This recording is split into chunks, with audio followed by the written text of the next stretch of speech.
Good evening. Welcome. Tonight we gently traverse a path of ancient wisdom and serene contemplation, exploring the profound journey of Princess Yashodhara, whose life beautifully mirrors themes of letting go, inner freedom, and unwavering dedication. Before we truly begin, if your spirit feels inclined, please share which country you are listening from and what time it is where you are. From which part of the world do you find this tranquil moment?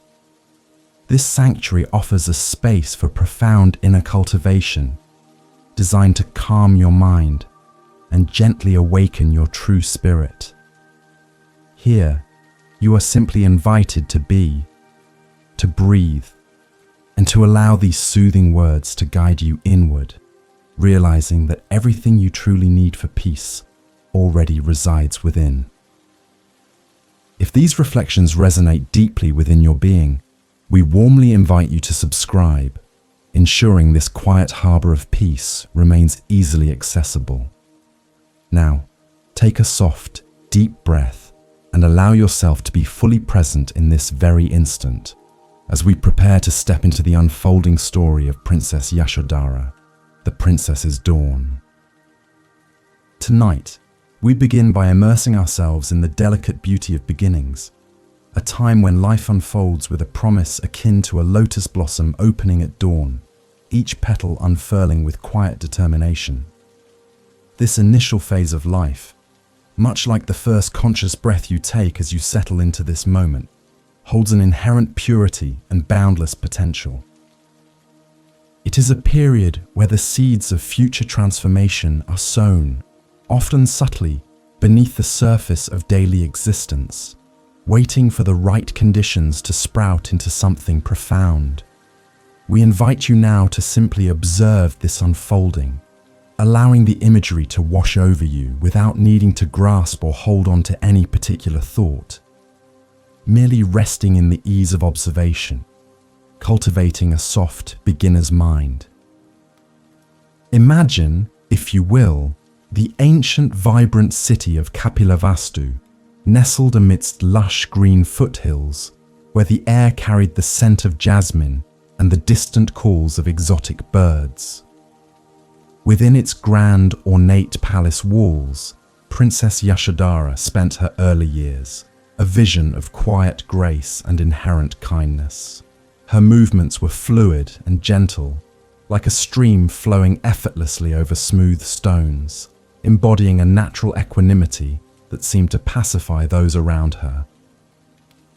She was not one for boisterous games, but rather found deep contentment in the palace gardens, where she would sit for hours, observing the delicate dance of butterflies and the intricate patterns of sunlight filtering through the mango leaves, a practice of mindful awareness even in her youth. The palace grounds themselves were a symphony for the senses, a world of intricate marble carvings cooled by the shade of ancient banyan trees, their roots weaving a complex tapestry into the earth. The gentle murmur of fountains provided a constant, lulling backdrop, a sound that encouraged deep relaxation and inner peace. Yashodhara often walked barefoot across the cool, polished floors, feeling the texture beneath her soles, a simple act of full presence, connecting her to the ground beneath her. Her days were filled with learning the arts and sciences befitting a princess, yet her heart always leaned towards quiet contemplation, towards understanding the subtle rhythms of life, fostering a profound sense of sufficiency in the simple act of being. Her kindness was not merely a superficial pleasantry, but an emanation from a wellspring of deep compassion, metta, within her. She treated servants and courtiers alike with genuine respect, her gaze holding a gentle understanding that spoke volumes without words. This innate capacity for karuna, for sympathetic joy, made her a beloved figure within the palace, a presence that brought calm and a sense of belonging to those around her. She found joy in small acts of service and in observing the happiness of others, recognizing the interconnectedness of all beings, a quiet wisdom, prajna, that blossomed within her even as a young woman, shaping her original nature. This initial phase of life, seemingly idyllic, serves as a powerful reminder of the preciousness of every present moment, even those that appear ordinary. Each breath, each sight, each sound holds the potential for profound transformation if we approach it with an observing awareness, free from craving, trishna, or the need for things to be different. Yashodhara's early life, filled with grace and quiet reflection, illustrates that the seeds of awakening are often sown long before the dramatic turning points, cultivated through simple acts of acceptance and gratitude for what is, recognizing the natural flow of existence. The essence of Yashodhara's early life, marked by serenity and an inherent goodness, mirrors the concept of shoshin, the beginner's mind, where one approaches every experience with openness, eagerness, and a lack of preconceptions, even those seemingly familiar. This allows for a deeper connection to the present reality, fostering a sense of contentment and inner peace that is not dependent on external circumstances. It reminds us that sufficiency is not found in accumulation, but in the profound recognition of what is already here, within and around us, a fundamental teaching of the Dharma that she unknowingly lived. As the Venerable Shunryu Suzuki Roshi once wisely expressed, "In the beginner's mind, there are many possibilities, but in the expert's mind, there are few." This profound statement encapsulates the very spirit of Yashodhara's innocent yet deeply observant youth, where every day offered a fresh opportunity for connection and understanding, unburdened by the weight of expectations or past experiences. Her quiet strength lay in this openness, this willingness to simply be with what arose, allowing her inner freedom to flourish even within the confines of royal life, a testament to the power of mindful awareness, sati. We can draw parallels from her early experiences to our own daily lives, recognizing that the potential for inner peace and wisdom is always present, waiting to be nurtured through conscious breathing and moments of full presence. By taking sacred pauses throughout our day, we allow ourselves to recenter, to observe our thoughts and feelings with equanimity, and to cultivate a deeper sense of self-knowledge. Just as Yashodhara found quiet joy in the palace gardens, we too can find moments of deep rest and contemplation in the simple acts of our own lives, fostering a continuous natural flow of being. Allow your breath to deepen now, feeling the gentle rise and fall of your chest, a soft rhythm that anchors you to this tranquil space.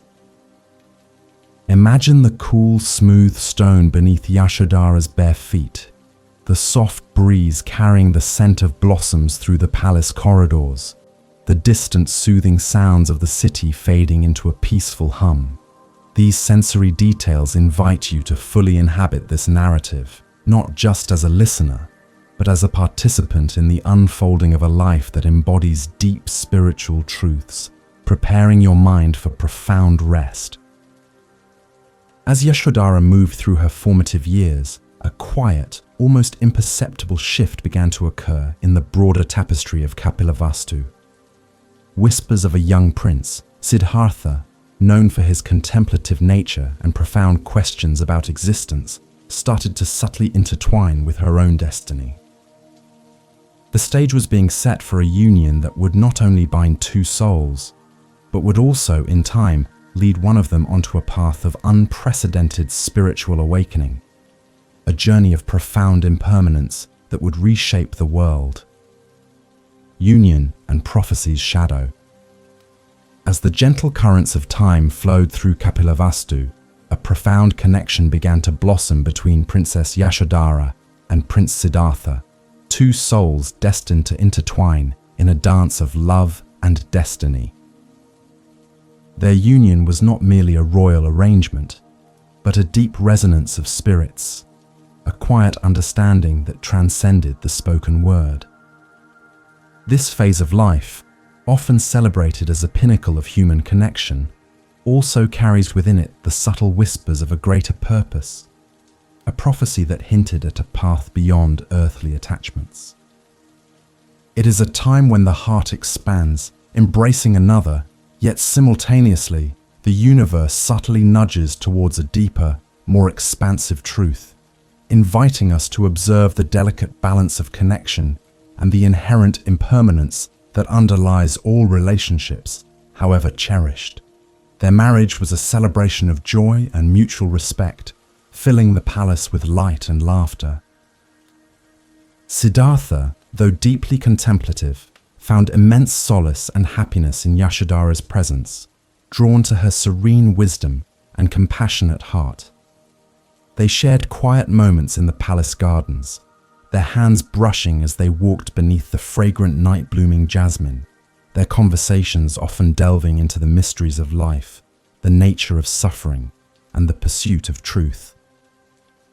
Yashodhara's gentle understanding provided a peaceful harbor for Siddhartha's restless, searching mind, offering a profound sense of connection and belonging that was both comforting and deeply enriching.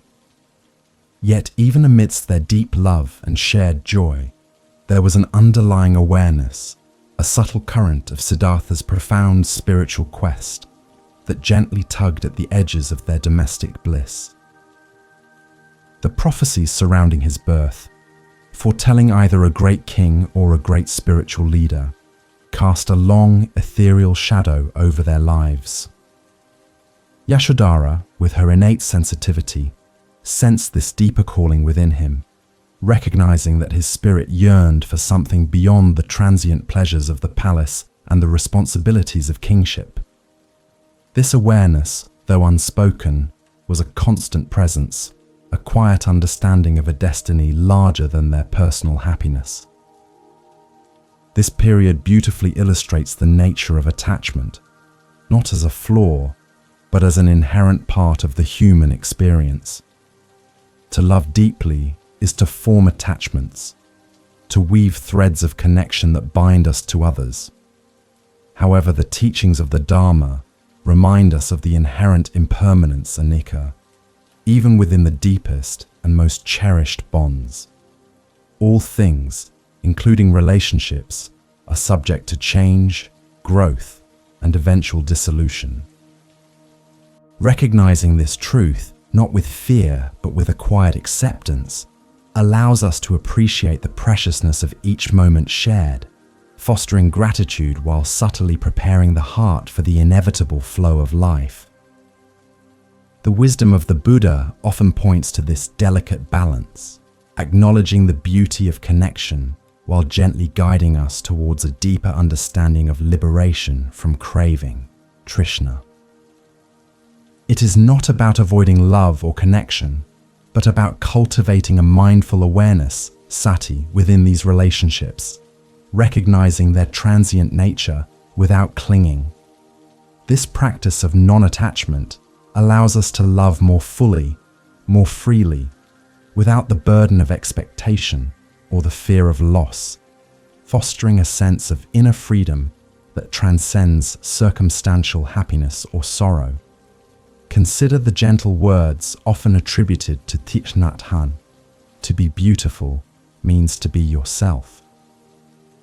You don't need to be accepted by others. You need to accept yourself.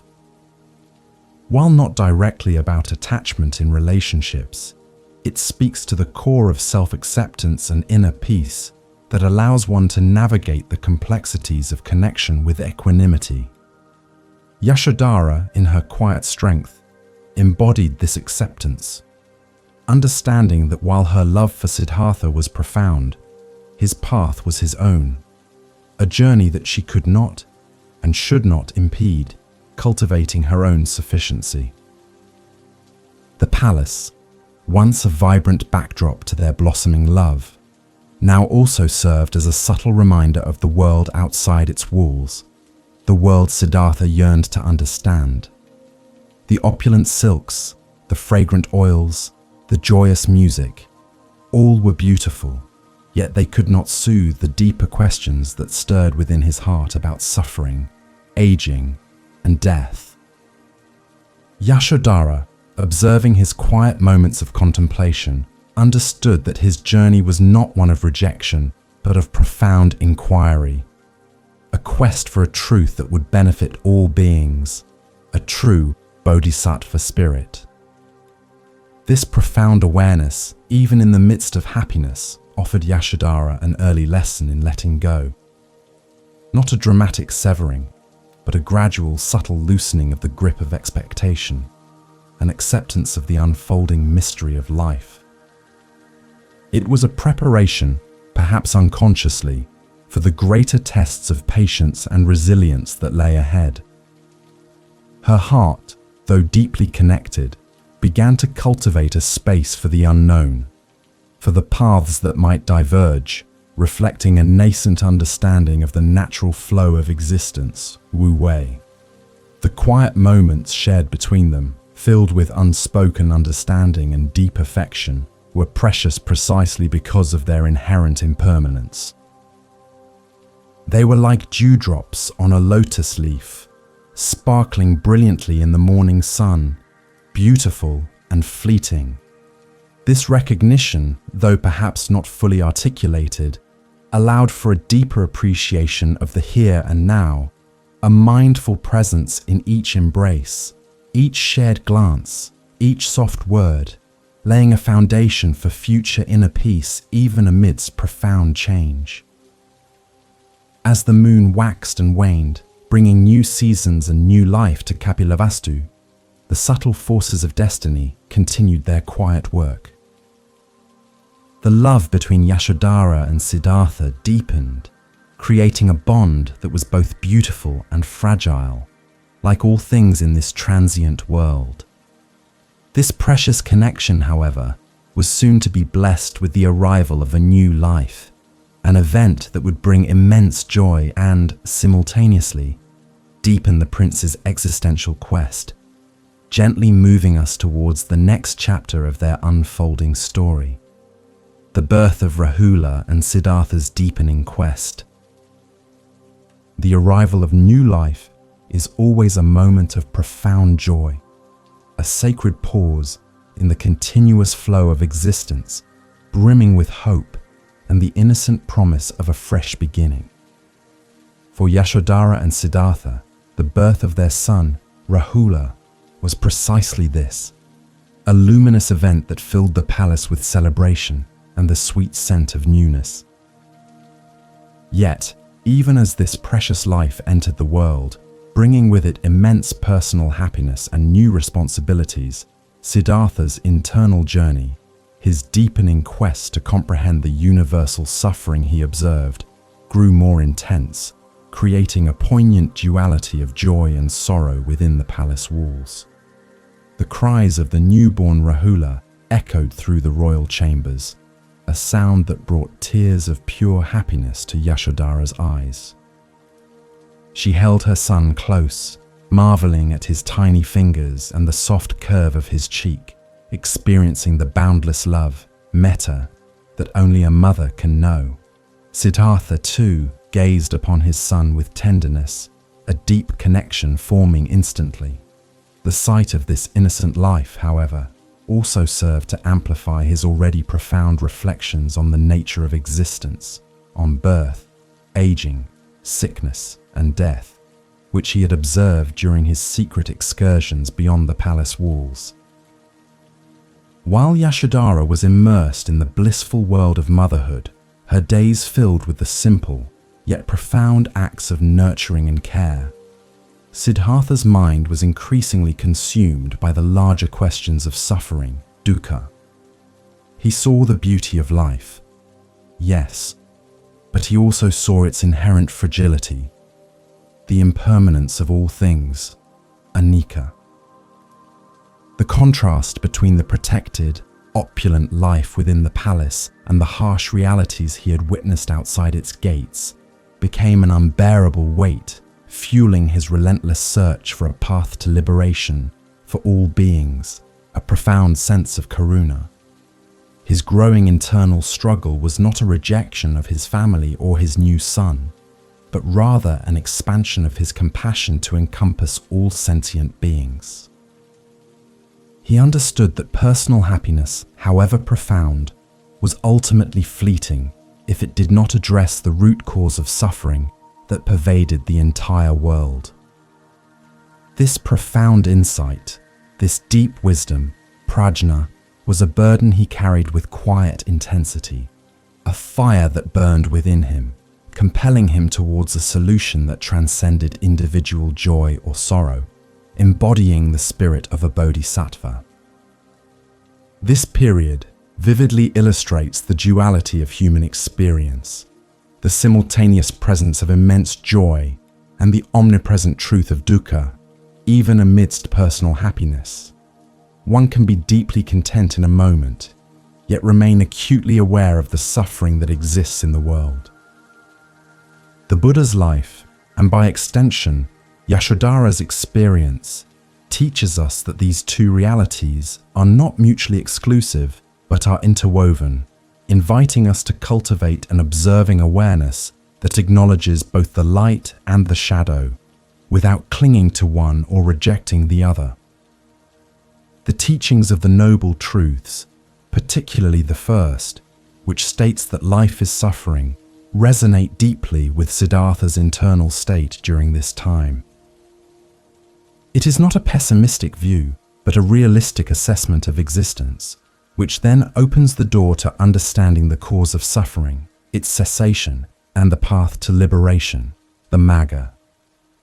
His contemplation of these truths, even before his full awakening, was a direct response to the profound experiences that culminated with the birth of his son, a tangible link to the cycle of life and death.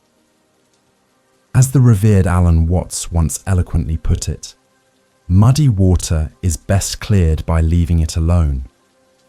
Siddhartha, in his quiet moments of introspection, was essentially leaving the muddy waters of his confusion alone, allowing the profound questions to settle, seeking clarity not through frantic action, but through deep contemplation and an unwavering commitment to understanding.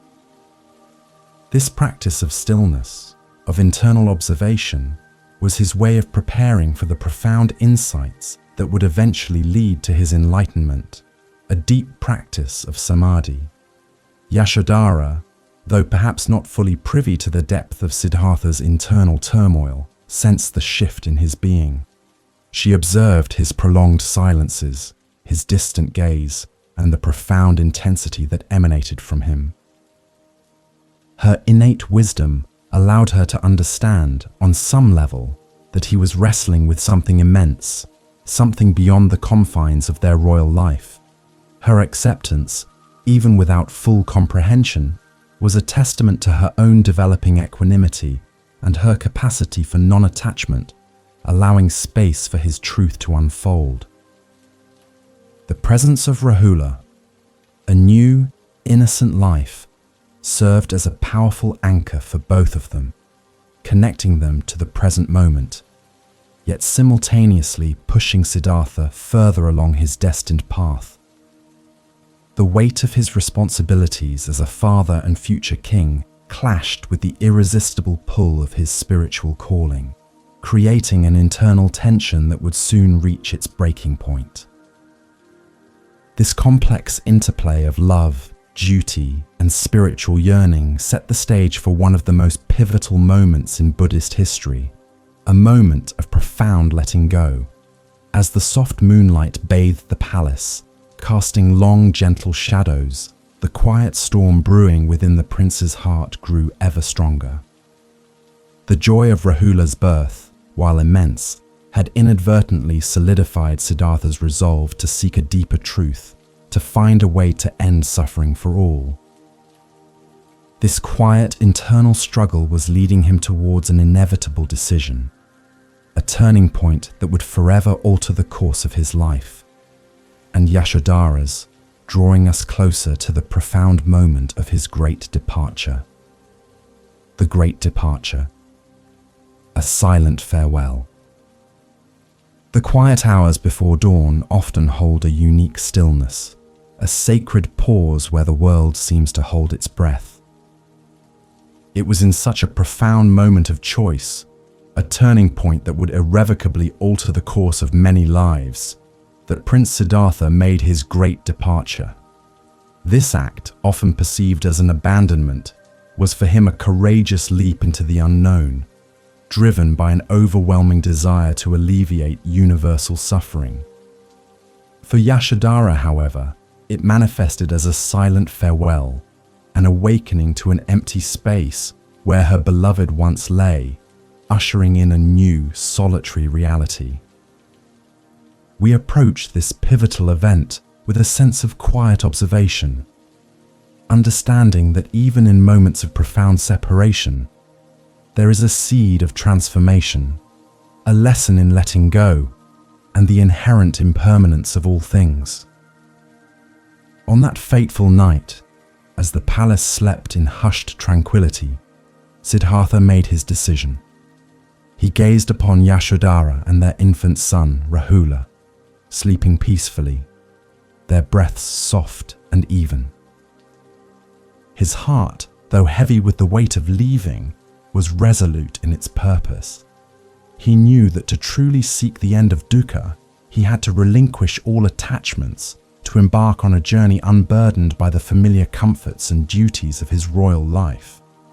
The cool night air brushed against his skin as he slipped silently from their chambers, leaving behind the warmth of their shared existence, driven by a deeper calling that transcended personal bonds. His departure was meticulously silent, a deliberate act to avoid causing distress or hindrance, yet its silence was deafening in its impact. He rode his horse, Kanthaka, out of the palace gates, accompanied only by his charioteer, Channa, under the watchful gaze of the moon. The sounds of the horse's hooves were muffled by the soft earth, and the rustling leaves seemed to whisper secrets to the night. Every step away from Kapilavastu was a step deeper into the unknown, a conscious act of non-attachment, shedding the identity of prince for the path of an ascetic, embracing the vastness of sunyata. When the first rays of dawn painted the sky with hues of rose and gold, Yashodhara awoke. Her hand reached instinctively for Siddhartha, only to find the space beside her empty and cold. A chill, unlike any morning breeze, swept through her, settling deep in her heart. The initial shock was profound, a sudden jarring void where warmth and presence had been. Confusion mingled with a dawning realization as she surveyed the quiet room, understanding with a sinking certainty that he was truly gone. The world, which had seemed so stable, had shifted irrevocably in the silent hours of the night. This moment marks the beginning of Yashodhara's own profound path of letting go. Without a word, without a direct explanation, she was thrust into a journey of uncertainty and a painful form of detachment. It required an immense inner strength to navigate this sudden emptiness, to begin to process the absence not just of her husband, but of the future she had envisioned. Her initial response, though steeped in personal grief, was also an unconscious embrace of the unknown, an unwitting step onto her own spiritual journey, compelled by circumstances beyond her control, yet met with an emerging resilience. The teachings of the Dharma often speak of the importance of letting go, not as a rejection of love or life, but as a release from clinging, Trishna, to what is impermanent.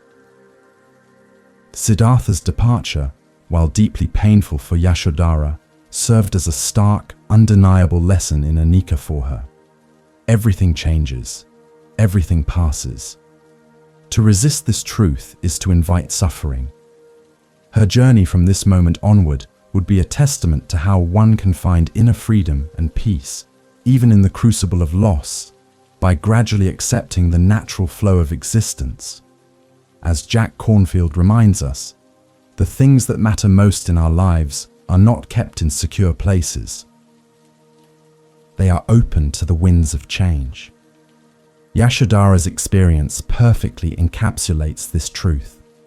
Her most cherished connection, her husband, was not hers to hold permanently.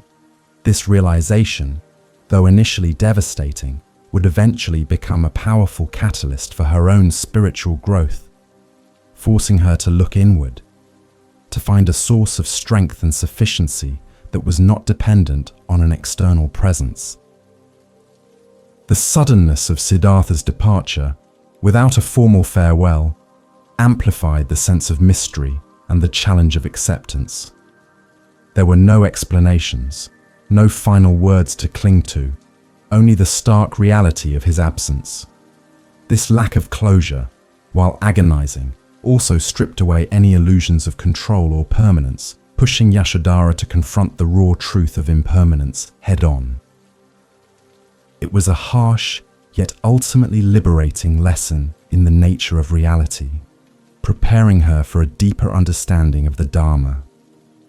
Her immediate world, once defined by the presence of her prince, now became a vast, echoing space. The palace, with its familiar sights and sounds, suddenly felt alien, a poignant reminder of what was lost. Yet, within this void, a seed of new potential lay dormant.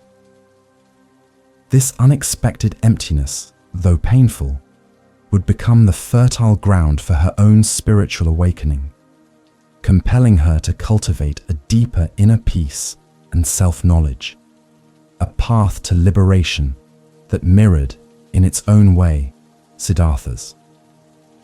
As Yashodhara stood in the silent chambers that morning, the sun rising higher in the sky, she knew her life would never be the same. The path ahead was uncertain, shrouded in the mists of the unknown, but it was also a path she would walk with a quiet determination. Her sorrow was profound, yet within it, a new resolve began to form, a silent commitment to navigate this altered reality with grace and resilience, leading her to embrace a queen's solitude and her own unique journey towards inner freedom. A queen's solitude, embracing the void. The profound weight of absence can be an isolating force, a heavy cloak that settles upon the spirit, challenging one to navigate the vast terrain of solitude. For Yashodhara, the days following Siddhartha's departure were steeped in a deep grief and a bewildering confusion, a landscape of the heart she had never anticipated exploring. Yet, in the face of this immense void, she made a conscious choice, a quiet act of defiance against despair. She refused the superficial comforts of royal life, opting instead for a path of simplicity that mirrored, in its own poignant way, Siddhartha's renunciation. This was her initial unwitting step towards embracing emptiness, sunyata, not as a lack, but as a space for profound inner transformation, cultivating a deep inner peace. Her grief was not merely for the loss of a husband, but for the shattering of a shared future, the abrupt end of a life she had envisioned. Yet, even in her sorrow, there was a dignity, a quiet strength that prevented her from succumbing to despair. She retreated from the public eye, finding solace in the quiet corners of the palace, away from the sympathetic glances and whispered questions. The vibrant colors of her royal garments were replaced by simple, unadorned white robes, a visible symbol of her inner state of mourning and her growing detachment from worldly display.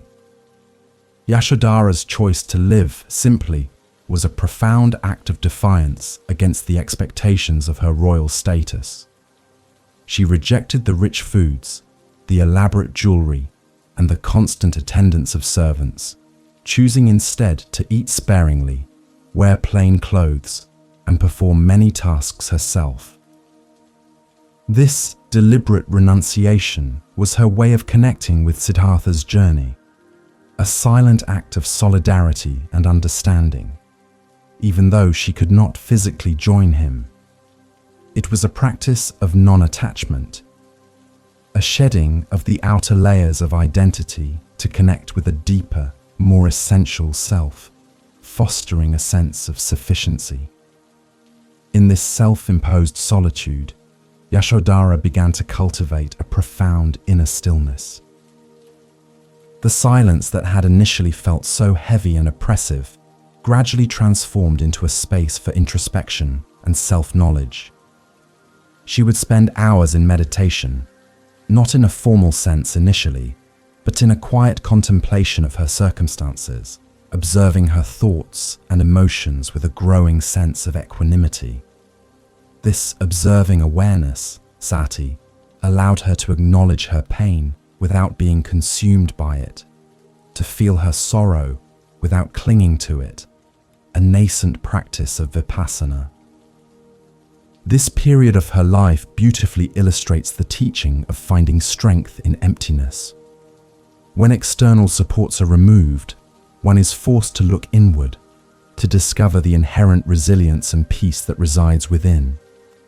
The void left by Siddhartha's departure, though painful, became a fertile ground for her own spiritual growth, compelling her to seek a source of contentment that was not dependent on external circumstances or relationships. This was a profound step towards true inner freedom, releasing her from the craving for what was lost. The Buddha's teachings on detachment from external comforts are not about asceticism for its own sake, but about recognizing that true happiness and peace cannot be found in fleeting external pleasures. By simplifying her life, Yashodhara began to understand this truth experientially. The less she relied on outer comforts, the more she discovered an inner wellspring of peace and strength, a quiet joy that emerged from within her own being, a deep understanding of her original nature. Consider the words of Dogen Zenji: "To study the Buddha way is to study the self. To study the self is to forget the self. To forget the self is to be actualized by myriad things." Yashodhara, through her solitary contemplation and simplification of life, was inadvertently embarking on this very path.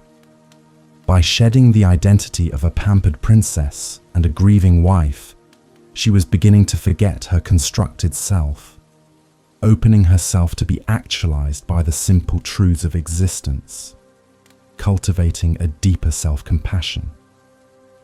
Her commitment to this simple life was not a fleeting impulse, but a sustained practice over many years.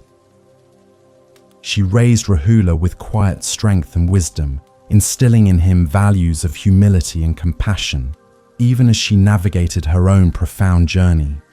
The palace, once a symbol of her confinement, became her sanctuary, a space where she could cultivate a deeper connection to her inner wisdom, prajna, and develop an unwavering inner peace, free from the external pressures of the court. The quiet suffering she endured, met with such grace and resilience, became a powerful crucible for her spiritual development. It transformed her grief into a deeper understanding of the universal suffering, dukkha, that Siddhartha sought to alleviate. Her personal experience of loss broadened her perspective, fostering a profound sense of empathy for all beings who experience separation and change, deepening her karuna and metta. As Yashodhara embraced her solitude, allowing the void to become a space for profound inner work, she was unknowingly preparing herself for an even deeper spiritual path.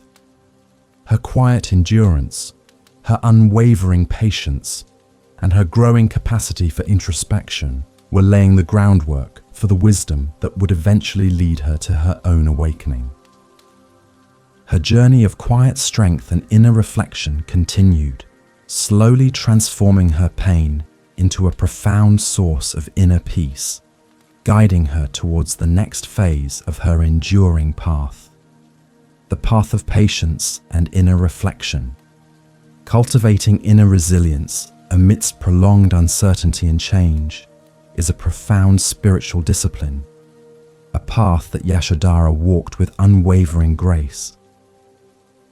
Years unfurled like scrolls of ancient wisdom, each day offering new lessons in patience and the art of inner reflection. In the quiet corridors of the palace, now transformed into her sanctuary, she nurtured her son, Rahula, while simultaneously tending to the garden of her own mind. This period was not marked by dramatic events, but by a steady, unwavering commitment to observing her own thoughts and emotions, allowing them to arise and pass without clinging, embracing the natural flow of existence. It was a testament to the power of stillness, a profound practice of vipassana that slowly transformed her solitude into a source of deep inner peace. As Rahula grew from an infant to a curious child, Yashodhara's life revolved around his well-being, yet her inner world was equally active. She maintained her simple lifestyle, her plain white robes a constant reminder of her renunciation of worldly attachments. Her days were filled with teaching Rahula about kindness, honesty, and the beauty of the world around them, while her evenings were often spent in quiet contemplation. She would sit by the window, gazing at the moon, reflecting on Siddhartha's quest, not with bitterness, but with a growing understanding that transcended personal loss, cultivating a deep sense of acceptance. Her practice of inner reflection deepened with each passing year. She learned to observe her own mind with an equanimous observation, watching thoughts and feelings arise and dissolve like clouds drifting across the sky. Memories of Siddhartha, moments of joy and sorrow would surface, but she met them not with craving, trishna, or aversion, but with a gentle, non-judgmental awareness. This mindful presence, sati, allowed her to process her grief and confusion, transforming them into a deeper understanding of impermanence, anicca, and the non-self nature of existence, anatta. The power of patience became her steadfast companion. She understood that profound change, especially spiritual transformation, does not happen overnight. It is a slow, steady process, like the erosion of a mountain by persistent drops of water.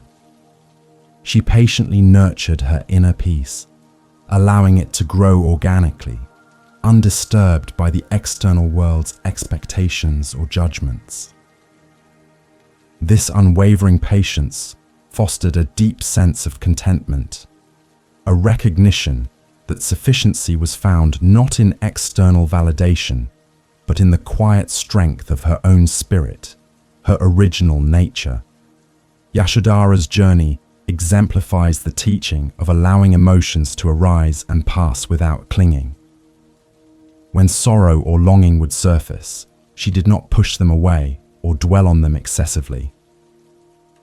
Instead, she acknowledged their presence, felt their energy, and then allowed them to dissipate naturally, like ripples on a pond. This practice of letting go, of non-attachment, prevented her from being consumed by suffering, dukkha, and instead opened a space for a deeper sense of inner freedom and acceptance, a profound understanding of wu-wei. The years of quiet endurance also served to cultivate her wisdom, prajna. Through her solitary reflections, she began to understand the universal truths that Siddhartha had set out to discover. She saw the impermanence in the changing seasons, the interconnectedness of life in the palace gardens, and the potential for peace within her own heart. This self-knowledge, born of direct experience, was her own unique path to awakening, mirroring the Dharma in her own quiet way, deepening her self-compassion. As the Venerable Ajahn Chah wisely taught, if you let go a little, you will have a little peace. If you let go a lot, you will have a lot of peace. Yashodhara's life during this period was a living embodiment of this truth. Each act of letting go, each moment of patient observation chipped away at the layers of attachment and expectation, revealing a deeper, more profound sense of inner peace. Her journey was a silent, yet powerful, testament to the transformative power of acceptance and the cultivation of equanimity. Her daily routine, though outwardly simple, was imbued with mindful awareness. From preparing Rahula's meals to tending the palace flowers, she approached each task with full presence, turning mundane activities into sacred pauses. This dedication to conscious breathing and present moment awareness, anapanasati, allowed her to find joy and meaning in the ordinary, fostering a continuous connection to her inner self, a steady practice of samadhi, even without formal meditation instruction. The quiet growth of wisdom through stillness was a hallmark of Yashodhara's path. She learned that true understanding does not always come through grand pronouncements or dramatic revelations, but often through the quiet, persistent cultivation of inner awareness. Her mind became a clear mirror, reflecting the truths of existence without distortion, leading her towards a deeper realization of the cessation of suffering, nirodha, and the path, magga. As the years continued their gentle march, a subtle shift began to occur beyond the palace walls. The world, once seemingly oblivious to Siddhartha's quest, began to stir with whispers of a profound transformation, hints of an awakened one. These faint echoes would soon reach Yashodhara's ears, stirring a flicker of recognition within her, signaling a new chapter in her own unfolding journey, leading her closer to the next step of her destiny. Rumors of the awakened one. The world, in its vastness and interconnectedness, is often stirred by whispers of profound transformation, subtle shifts that ripple outwards, eventually touching even the most secluded corners. For Yashodhara, living her life of quiet contemplation within the palace, these whispers began as faint echoes carried on the wind, stories of an enlightened being, a Buddha, who was teaching a profound Dharma in distant lands.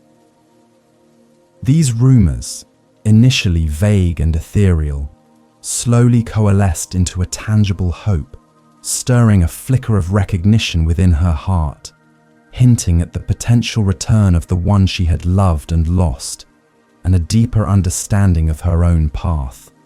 The news arrived sporadically, carried by merchants returning from distant cities, by pilgrims seeking wisdom, and by travelers eager to share tales of a remarkable teacher. They spoke of a man who radiated an extraordinary calm, whose words brought solace to the suffering and clarity to the confused. He spoke of the Four Noble Truths, of the Noble Eightfold Path, and of a way to end dukkha, teachings that resonated deeply with the quiet introspection Yashodhara had cultivated over the years, even without fully understanding their formal structure. These stories, often embellished with awe and reverence, described a being who had transcended the ordinary, who had found a path to inner freedom and liberation from craving, trishna. They spoke of his Sangha, a community of monks and nuns who followed his precepts, practicing mindful breathing, anapanasati, and developing deep concentration, samadhi. Yashodhara listened intently, her heart stirring with a mix of longing and a growing sense of wonder, recognizing the profound impact this awakened one was having on the world. The spread of Dharma, like a gentle breeze, illustrates how truth does not need to be forcefully proclaimed, but rather emanates naturally from a fully present being, touching lives quietly and profoundly. The Buddha's teachings, born from his own direct experience of awakening, resonated with people from all walks of life, offering a practical path to inner peace and wisdom, prajna. Yashodhara, through her years of self-reflection, had unknowingly prepared her mind to receive and understand these profound truths. Her own observing awareness having ripened. As these rumors grew stronger, becoming more detailed and consistent, Yashodhara felt a deepening connection to the man they described. She recognized the echoes of Siddhartha's own profound questions, his deep compassion, karuna, and his unwavering quest for truth. It was as if the seeds of his spiritual journey, planted years ago, had finally blossomed into a magnificent tree whose branches now offered shade and solace to countless beings embodying the Buddha mind. Consider the words of Pema Chodron.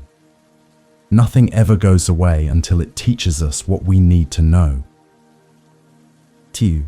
The persistent rumors of the awakened one served as a powerful teaching for Yashodhara, reminding her that even profound loss can lead to profound discovery. The emptiness she had embraced, the solitude she had navigated, had prepared her to truly appreciate the significance of this news, to see beyond her personal grief to the universal liberation he offered, fostering a deep sense of sufficiency. The anticipation of a potential reunion, though still distant and uncertain, began to gently stir within her heart.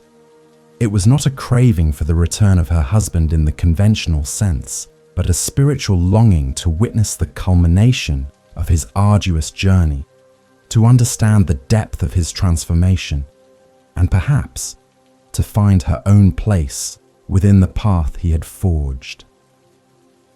This longing was imbued with a sense of non-attachment, an acceptance of whatever form their eventual meeting might take. The city of Kapilavastu, once steeped in the memory of a lost prince, now buzzed with a new kind of energy. The air seemed to hum with the possibility of his return, not as a king, but as something far greater, a spiritual leader who had attained nirvana. The people, who had once mourned his departure, now spoke of him with reverence, eager to hear his teachings, to experience his full presence, and to walk the Magga he had revealed. This period of waiting and anticipation was a further exercise in patience and equanimity for Yashodhara.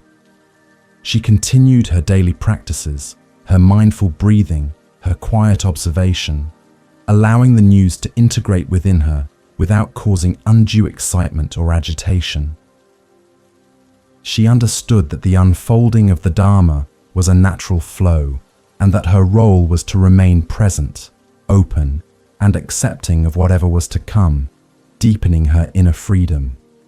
As the whispers intensified, growing into a certainty, the anticipation became almost palpable.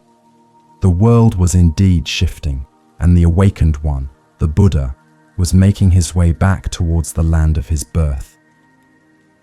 This news, a beacon of hope and transformation, prepared Yashodhara's heart for a reunion that would be unlike any she could have imagined, guiding us toward the profound moment of his return to Kapilavastu and the silent communication of his transformed presence.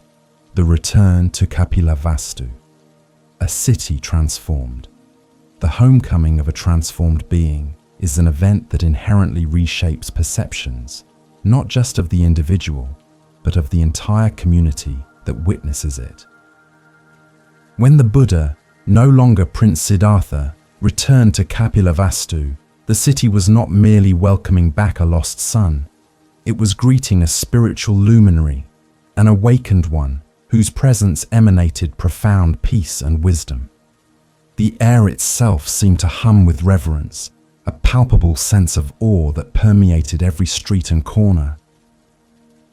Yashodhara, from a quiet distance, observed this monumental return, her heart a complex tapestry of emotions, yet recognizing the profound transformation within him, a living embodiment of inner freedom and the cessation of suffering. The news of his impending arrival had spread like wildfire, igniting a fervent excitement among the populace. People lined the streets, eager to catch a glimpse of the one who had left as a prince and returned as a Buddha. There was no pomp or ceremony in his procession, only a quiet dignity. He walked barefoot, his robe simple and ochre, his gaze serene and unwavering. The crowd, once boisterous, fell into a hushed reverence as he passed, their hearts touched by his extraordinary presence, a testament to the power of his Dharma. Yashodhara chose not to join the throngs in the streets. Instead, she watched from a secluded window of the palace, her son Rahula by her side. Her eyes, filled with years of longing and contemplation, scanned the procession until they landed upon him. He was undeniably Siddhartha, yet profoundly different. The youthful prince she had loved was gone, replaced by a being radiating an immense tranquil power, an aura of complete inner peace that seemed to calm the very air around him. This was not the return of a husband, but the appearance of a spiritual master, a true bodhisattva. His calm presence was palpable even from a distance. There was an absence of attachment, a complete freedom from craving, trishna, in his demeanor. His steps were measured, his posture upright yet relaxed, embodying an equanimity that spoke volumes of his deep realization of anicca, impermanence, and anatta, non-self. He moved with a grace born of complete self-knowledge and an unshakable connection to his original nature, the Buddha mind. This profound transformation was not just physical, but a radiating spiritual energy that touched everyone it encountered. This moment offered Yashodhara a profound insight into the change that enlightenment brings.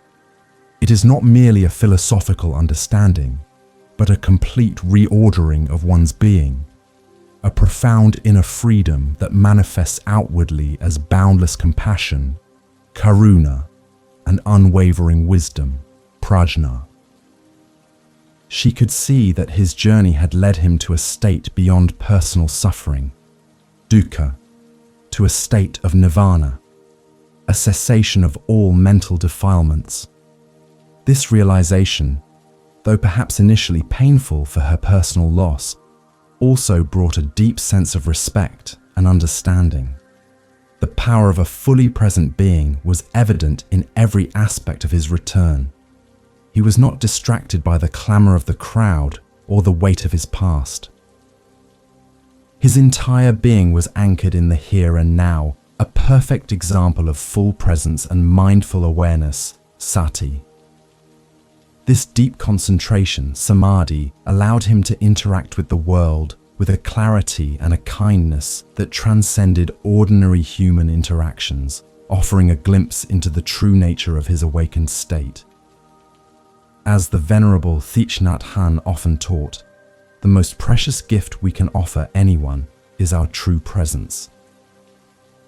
The Buddha's return to Kapilavastu was a living embodiment of this teaching. His presence alone, without a single word, conveyed a message of peace, understanding, and the possibility of liberation. For Yashodhara, witnessing this, it was a confirmation of her own intuitive understanding that his quest had been for a greater good, for the benefit of all beings, deepening her acceptance. His gaze, though serene, seemed to encompass everything, holding both the past and the present with complete acceptance. There was no judgment, no regret, only a profound understanding of the natural flow of existence, Wu Wei. Yashodhara felt a deep resonance within her own heart, recognizing the wisdom she had cultivated in her solitude reflected in his radiant presence. It was a silent yet powerful dialogue between two souls who had walked different yet parallel paths towards truth. The sight of the Buddha, her former husband, now an enlightened master, solidified Yashodhara's own commitment to her spiritual journey. His transformation was a living testament to the efficacy of the Dharma, a tangible proof that liberation was indeed possible.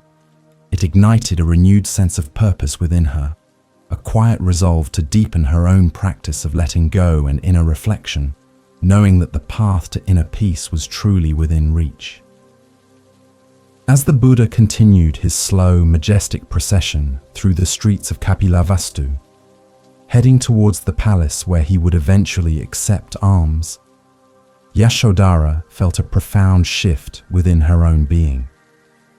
The initial shock of his departure had given way to years of quiet contemplation, and now his return, in this transformed state, offered a silent invitation to a deeper understanding of liberation, preparing her heart for a profound meeting that would transcend their past relationship.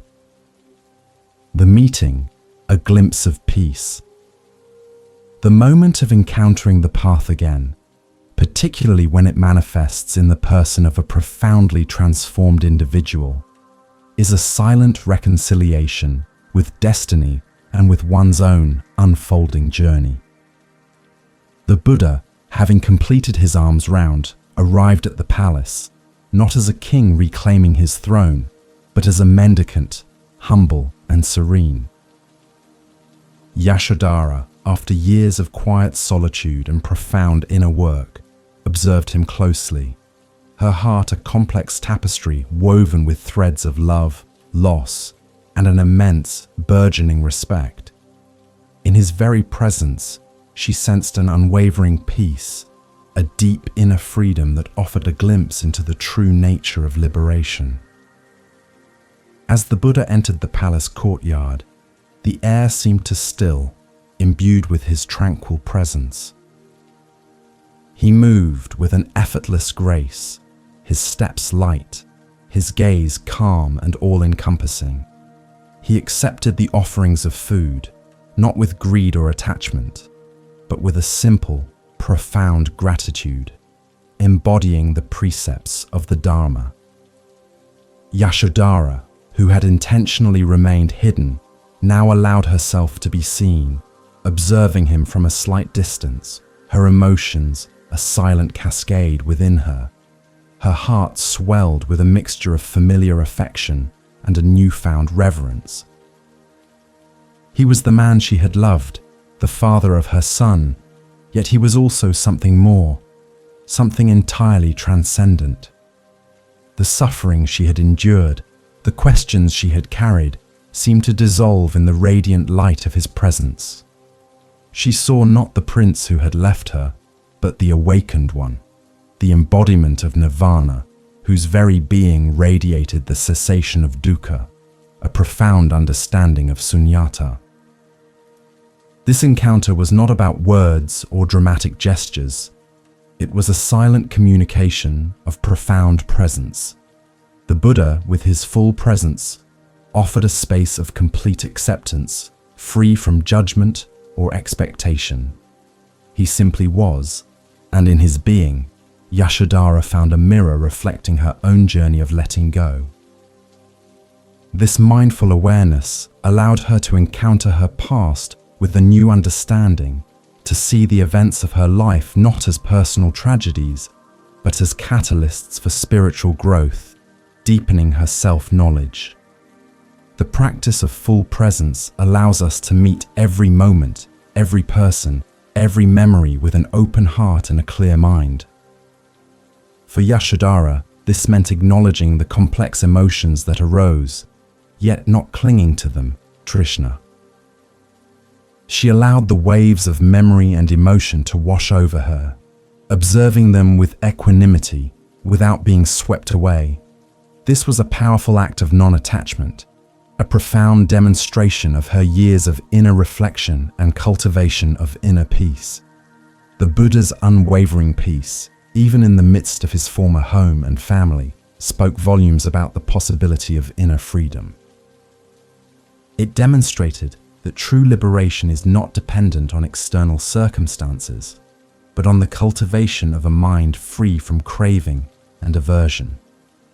His presence was a living sermon, a testament to the power of the Noble Eightfold Path and the profound wisdom, prajna, that comes from direct experience of the Dharma. As Shunryu Suzuki Roshi once said, the most important thing is to just sit. In this encounter, Yashodhara was, in a sense, just sitting with her experience, allowing the profound reality of his transformation to impress upon her without intellectualizing or analyzing. Her observing awareness absorbed the essence of his being, a silent lesson in the power of concentration, samadhi, and the stillness of mushin, no mind. The meeting was brief, yet deeply impactful. It offered Yashodhara a profound sense of validation for her own path of solitude and inner work. She understood that her experiences, though different from his, had also been a form of spiritual practice, preparing her for this very moment of recognition. It affirmed her growing belief that the path to awakening was accessible to all, regardless of their past or circumstances, reinforcing her original nature. The silence between them was not empty, but filled with a deep, unspoken understanding. It was a moment of profound acceptance, a spiritual reconciliation that transcended their previous roles. Yashodhara knew in that instant that her journey was not merely about enduring loss, but about discovering her own inherent capacity for inner freedom and wisdom, a journey that had been gently guided by the very man who now stood before her. As the Buddha concluded his arms round and prepared to depart, a new clarity settled within Yashodhara. This meeting, brief as it was, had offered her a profound glimpse of peace and the path to liberation. It had not only confirmed the truth of his awakening, but had also subtly invited her to a deeper understanding of her own potential, preparing her for the moment when her son, Rahula, would seek his own inheritance, and she would point him towards the true wealth of the Dharma. Rahula's inheritance, the Dharma. The passing of true wisdom from one generation to the next is a sacred act, a transfer not of material wealth, but of profound understanding and a path to liberation. For young Rahula, growing up without a father figure, but with a mother deeply steeped in quiet contemplation, the concept of inheritance was likely tied to the vast riches of the palace.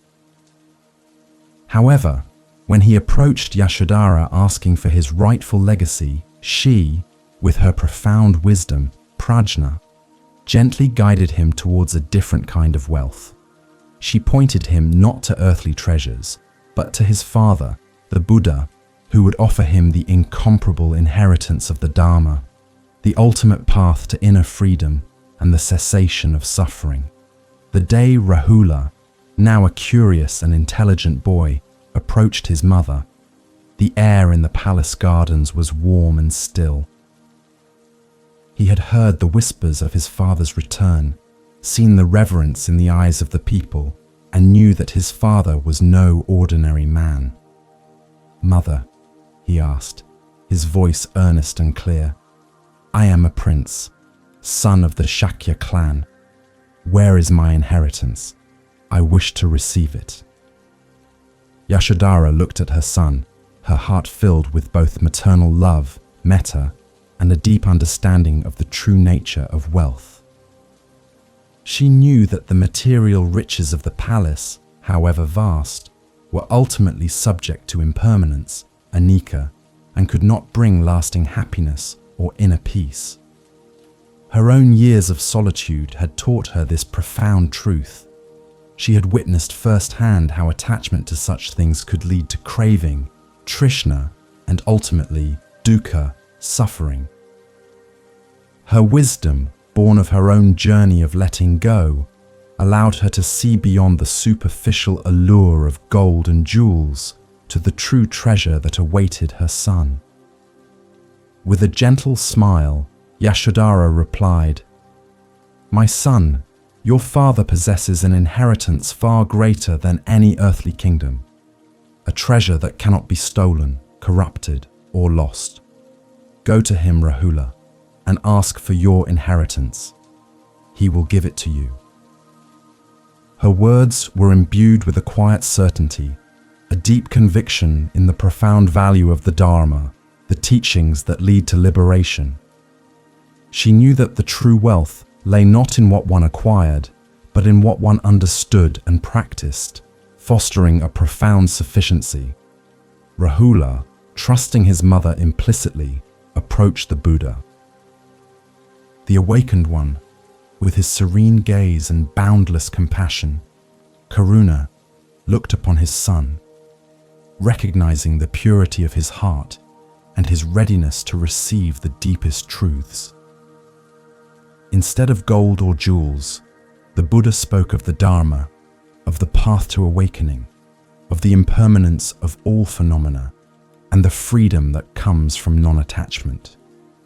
He offered Rahula the opportunity to join the Sangha, to embark on a journey of self-discovery and spiritual growth, to cultivate his Buddha mind. This profound moment highlights a core principle of Buddhist teaching. The true inheritance is the Dharma itself, the path to liberation. It is a wealth that transcends material possessions, offering a lasting source of inner peace and wisdom, prajna.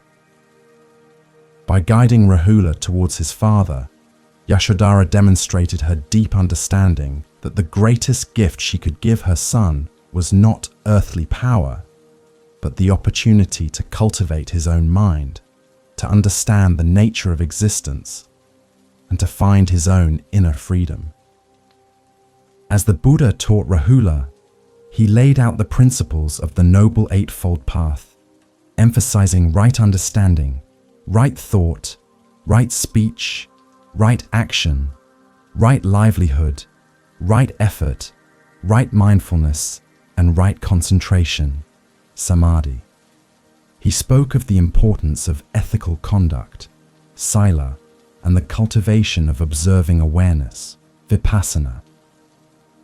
Rahula, with the beginner's mind, shoshin, of youth, absorbed these teachings, embarking on a journey that would lead him to his own awakening, to understanding his original nature. Consider the words of the Buddha, "The gift of Dharma excels all gifts." This statement perfectly encapsulates the profound wisdom of Yashodhara's decision.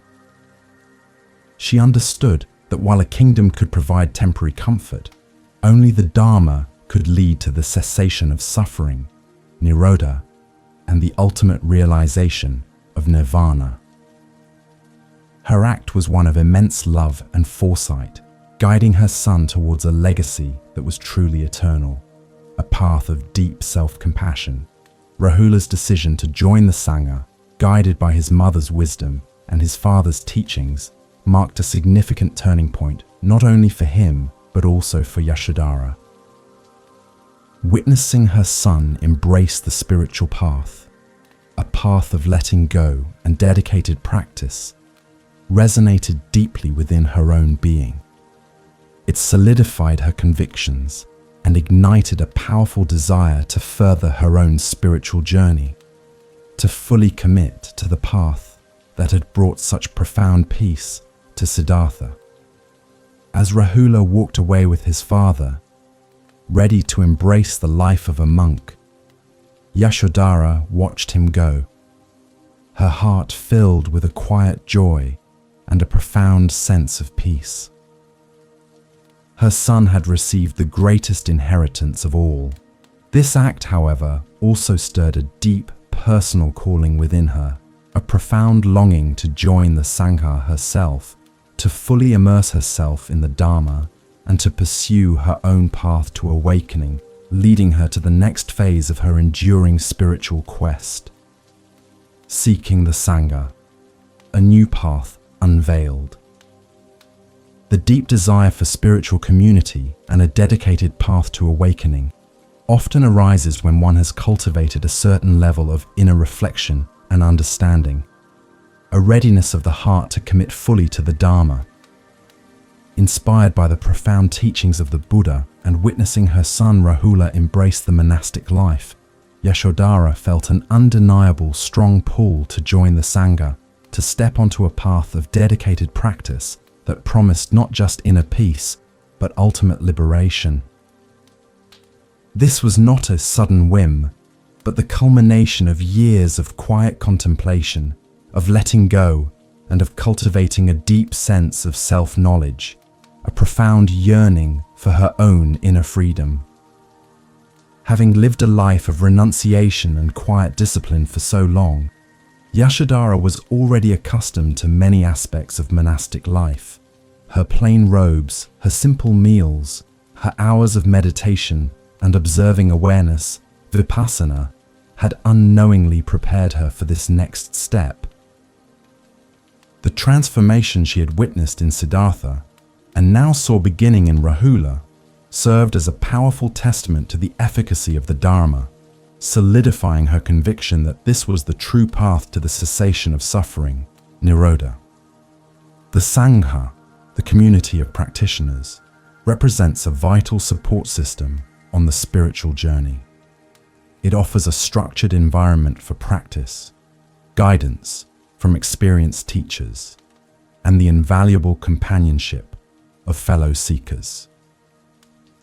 Yashodhara understood that while her solitary practice had been profound, the collective energy and shared commitment of the Sangha could propel her further along the Magga, the path to awakening, offering a sense of belonging and mutual encouragement in cultivating her Buddha mind. Her decision to seek ordination was not made lightly. It required courage and a clear understanding of the commitment involved. She knew it meant leaving behind the last vestiges of her royal life, severing her final ties to worldly expectations, and dedicating her entire being to the pursuit of the Dharma. This was an ultimate act of non-attachment, a profound acceptance of impermanence, anicca, and a radical embrace of her original nature, free from craving, trishna. The importance of Sangha, the community of practitioners, for supporting and nurturing one's spiritual journey cannot be overstated. It is within this community that the precepts are upheld, where conscious breathing, anapanasati, is practiced collectively, and where the wisdom, prajna, of the teachings is shared and discussed. For Yashodhara, joining the Sangha meant stepping into a lineage of profound spiritual practice, a place where her inner peace could flourish under the guidance of awakened beings. As the great Zen master Dogen taught, to live in the world is to be in the world, and yet not of it. Yashodhara had lived this truth for years within the palace walls, but now she sought a more formal expression of her commitment, a complete immersion in a life dedicated to transcending the worldly. Her yearning for the Sangha was a deep call to fully embody the principles of equanimity and compassion, karuna, in every aspect of her existence. Her heart, filled with metta for all beings, sought a way to expand this love beyond her immediate family. By joining the Sangha, she could dedicate her life to the welfare of others, sharing the peace and wisdom she had cultivated. This was a natural outflow of her self-compassion, a desire to contribute to the greater good, embodying the bodhisattva ideal in her own unique way, fostering a profound sufficiency for all. The path she envisioned was one of diligent practice, of meditation, study, and service. She was prepared to embrace the discipline of monastic life, to cultivate samadhi, concentration, and to deepen her observing awareness, knowing that this commitment would lead her to the ultimate inner freedom. Her years of quiet reflection had prepared her for this rigorous path, making her a ripe candidate for the profound insights of Shikantaza. This profound calling, however, was not without its challenges. In that era, the path to ordination for women was not as straightforward as for men. There were societal norms and established traditions that presented obstacles, requiring immense courage and perseverance. Yet Yashodhara's resolve was unwavering, her spiritual yearning too strong to be deterred by external difficulties, her wu-wei guiding her. As Yashodhara prepared to voice her desire to join the Bhikkhuni Sangha, she knew she was embarking on a journey that would require not only personal conviction, but also the breaking of traditional barriers. Her determination to pursue her own awakening, to find her place within the spiritual community, was a powerful testament to her spirit. This profound step would lead her to confront the challenges of acceptance, opening the gates to a new way of life for many, guiding us to the next chapter of her courageous path. The challenge of acceptance. Women in the Sangha. Navigating societal norms and challenging established traditions for a greater truth requires immense courage and an unwavering commitment to one's spiritual convictions. For Yashodhara, her deep desire to join the Bhikkhuni Sangha, the community of Buddhist nuns, was met with significant resistance, reflecting the prevailing societal attitudes towards women in spiritual leadership during that era. Her request to be ordained was not a mere personal wish. It was a profound assertion of her spiritual equality and a testament to the universal potential for awakening that resides in all beings, regardless of gender. This struggle highlights the importance of transcending limitations for the sake of the Dharma, a path that ultimately expanded the boundaries of inner freedom for countless women. When Yashodhara, along with other noble women from Kapilavastu, approached the Buddha with their earnest request for ordination, the initial response was hesitant. At that time, the monastic order was primarily composed of men, and the idea of women entering such a rigorous spiritual life was met with skepticism and traditional reservations. This was not a reflection of the Buddha's personal view on women's capacity for enlightenment, but rather a cautious approach to establishing a new monastic tradition within a deeply patriarchal society, fearing potential challenges to its stability and acceptance. Yashodhara, however, was not one to be easily deterred. Her years of quiet endurance and deep introspection had forged an unshakable resolve. She, along with other women like Mahapajapati Gotami, the Buddha's aunt and foster mother, persisted in their appeal. They understood that the Dharma was for all, and that their spiritual aspirations were as valid and profound as those of any man. Their unwavering determination to pursue inner peace and liberation was a powerful force, challenging the prevailing notions of their time. It was the Venerable Ananda, the Buddha's loyal attendant and cousin, who compassionately advocated on their behalf.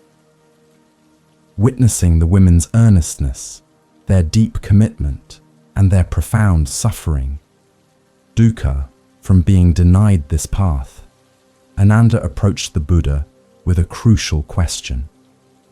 Lord, are women capable of realizing the fruits of the monastic life, of attaining arhatship, of achieving nirvana? The Buddha's affirmative reply was unequivocal, stating that women were indeed capable of achieving the highest spiritual goals, just as men were. This compassionate advocacy by Ananda was a pivotal moment, a turning point that recognized the universal potential for awakening. It underscored the Buddhist teaching that liberation from craving, trishna, and the realization of inner freedom is not limited by external characteristics such as gender, caste, or social status. The Dharma is a path for all who are willing to cultivate mindful awareness, sati, practice ethical conduct, sila, and develop deep concentration, samadhi. The Buddha, recognizing the profound truth in Ananda's plea and the women's unwavering resolve, eventually agreed to establish the Bhikkhuni Sangha, setting out specific precepts and guidelines for their monastic life. This decision was a radical departure from the societal norms of the time, a courageous act that affirmed the spiritual equality of women and opened a vital path for them to pursue their own awakening, fostering a profound sense of self-compassion and sufficiency. As the Venerable Alan Watts often reminded us, trying to manage things, trying to force things, just makes them worse. The only way out of the trap is to accept it and go with the flow. While the women actively sought ordination, their persistence was rooted in a deep acceptance of their own spiritual truth, allowing their inner wisdom, prajna, to guide them through the societal resistance, ultimately aligning with the natural flow, wu-wei, of the Dharma's expansion. Yashodhara's journey through this challenge was a powerful lesson in non-attachment to outcomes. While she deeply desired ordination, her persistence was not born of craving, but of a profound conviction in the Dharma and her own capacity to realize it. Her equanimity allowed her to navigate the delays and rejections without falling into despair, maintaining her inner peace and focus on her ultimate goal: liberation. This opening of the Sangha to women was a monumental step towards recognizing the full spectrum of human potential for enlightenment. It demonstrated that the path to inner freedom is truly universal, accessible to anyone who dedicates themselves to the practice, regardless of their background. It paved the way for countless women throughout history to find their own path to awakening, to become teachers and guides, embodying the Buddha mind in their own unique ways. As the gates to the Bhikkhuni Sangha finally opened, Yashodhara stood ready, her heart overflowing with gratitude and a renewed sense of purpose. The challenges had been met, the barriers overcome, and now a new way of life lay before her, a path of dedicated practice and profound spiritual growth.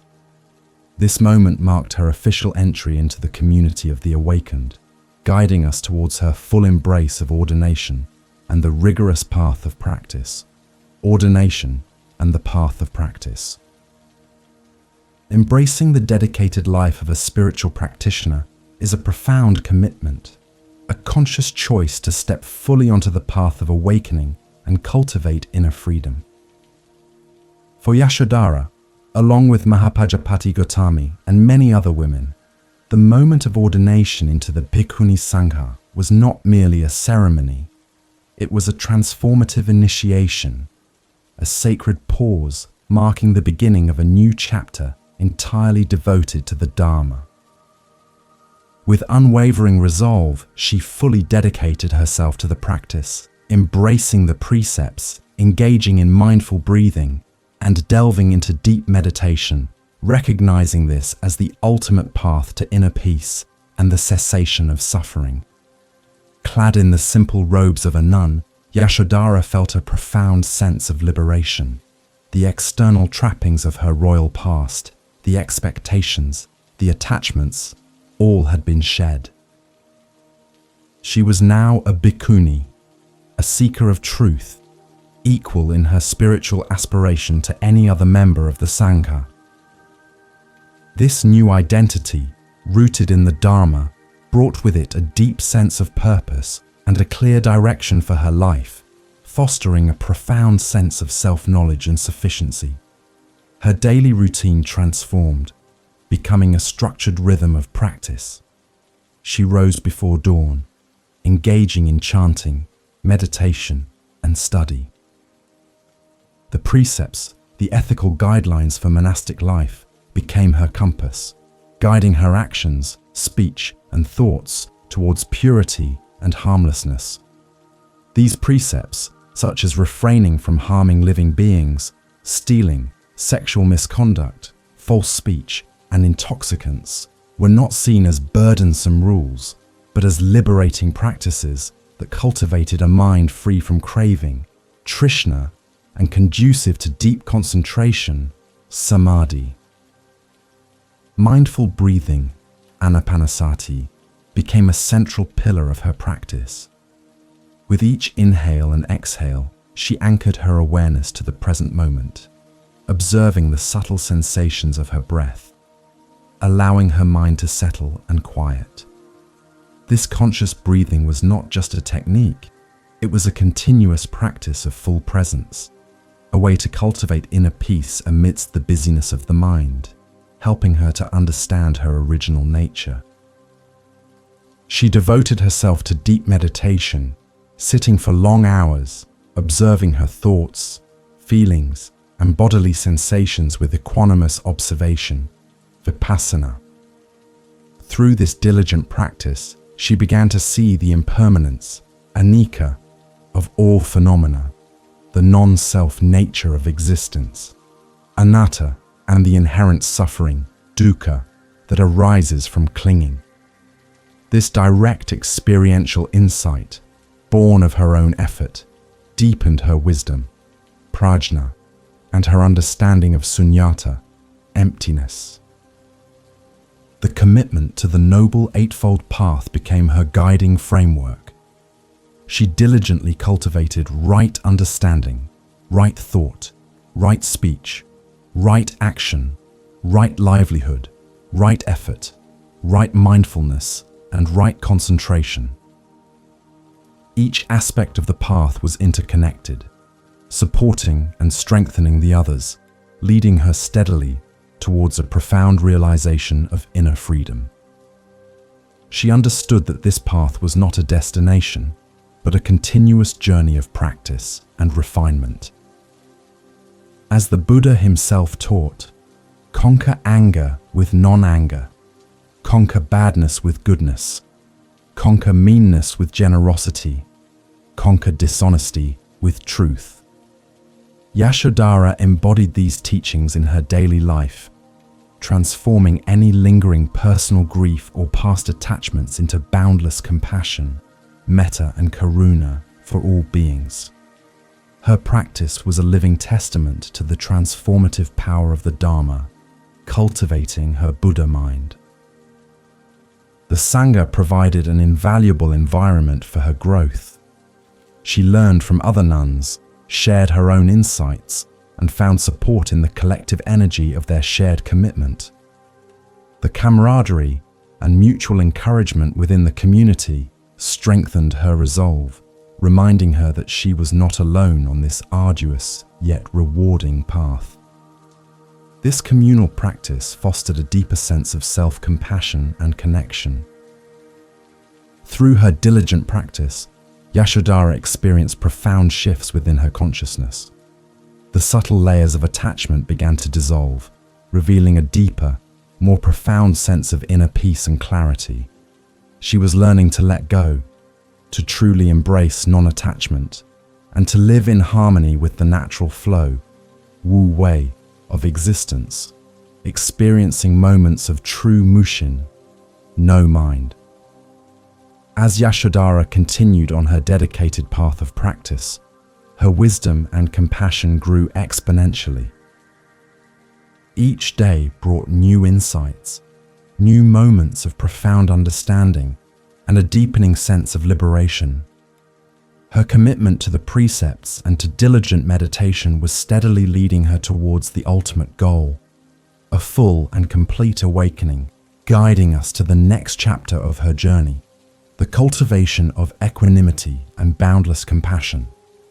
The cultivation of equanimity and compassion. Transforming past pain and longing into profound wisdom and boundless love is one of the most remarkable fruits of dedicated spiritual practice.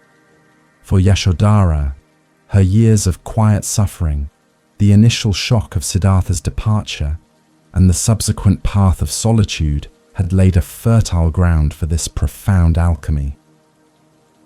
Through diligent practice within the Sangha, she systematically transformed her personal narrative of loss into a wellspring of deep compassion, karuna, for all beings, developing an unwavering equanimity towards every experience, whether pleasant or unpleasant.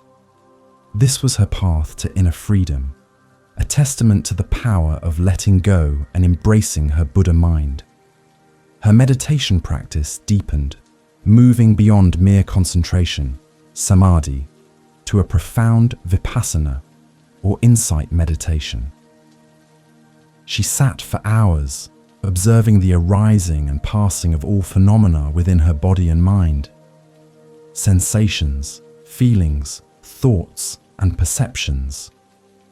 she learned to witness them all with an even-mindedness, without craving, Trishna, for the pleasant or aversion to the unpleasant. This equanimous observation allowed her to see clearly the impermanence, anicca, of all experiences, understanding that clinging to any of them only led to dukkha, suffering. As she cultivated this observing awareness, Yashodhara's heart expanded. The boundaries of her personal grief began to dissolve, replaced by a boundless metta, loving kindness, for herself and for all sentient beings. She realized that her past pain was not unique. It was a universal experience, a thread connecting her to the suffering of countless others. This insight fueled her karuna, her compassionate action, inspiring her to dedicate her practice to the alleviation of suffering for everyone, embodying the true spirit of a bodhisattva. Her equanimity was not indifference, but a profound understanding of the natural flow wu-wei of existence. She accepted that life brings both joy and sorrow, gain and loss, praise and blame. By not allowing her inner peace to be disturbed by these vicissitudes, she cultivated a stable, unshakable inner freedom. This practice of non-attachment allowed her to navigate the complexities of life with grace, responding to challenges with wisdom, prajna, rather than reactive emotion, connecting deeply with her original nature. The teachings on metta and karuna became central to her being.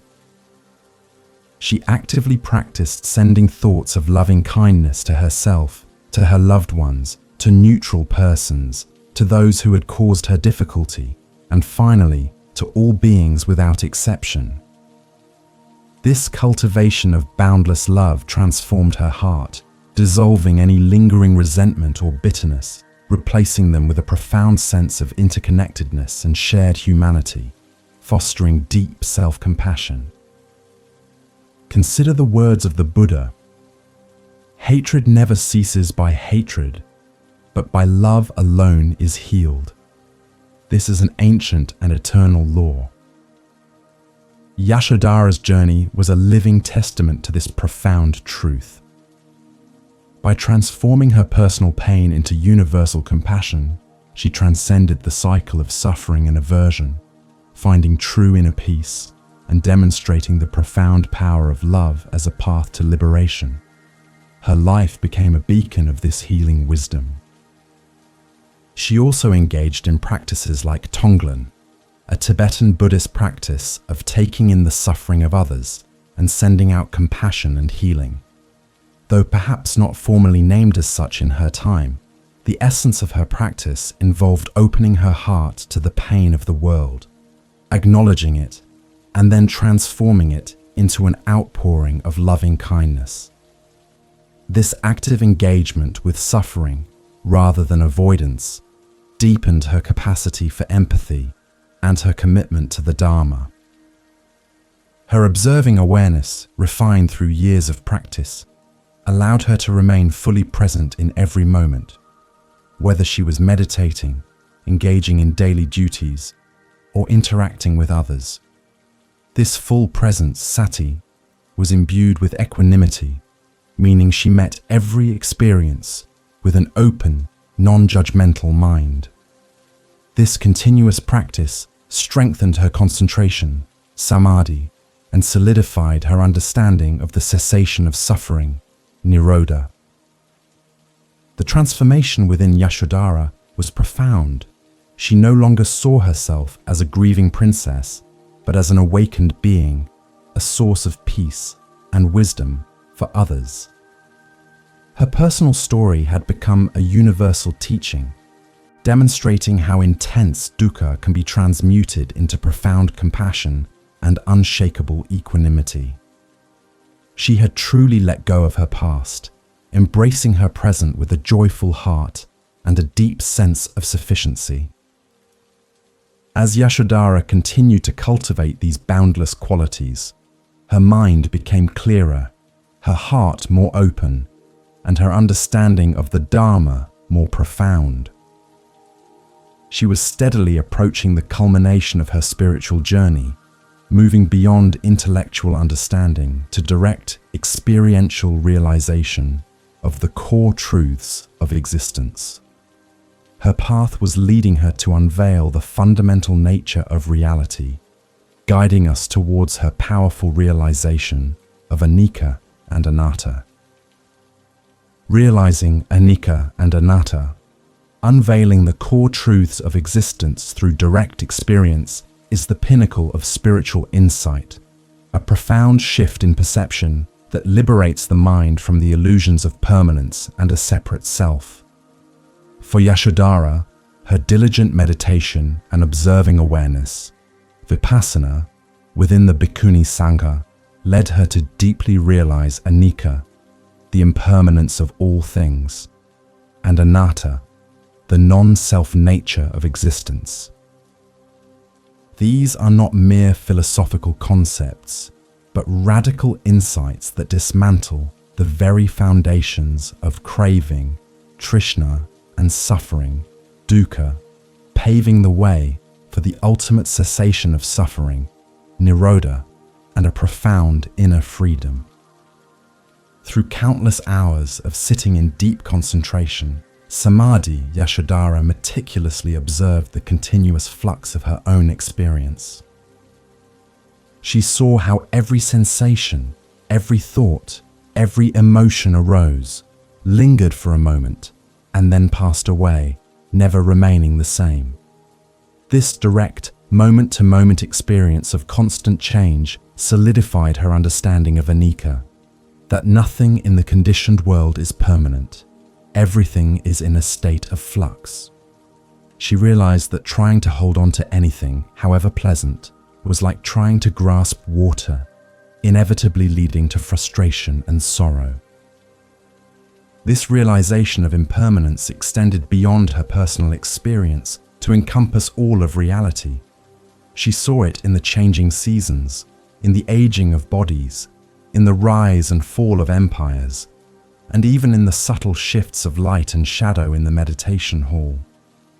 This deep insight into anicca liberated her from the illusion of stability, allowing her to embrace the natural flow, wu wei, of existence with complete acceptance and equanimity, fostering a deep sense of inner peace.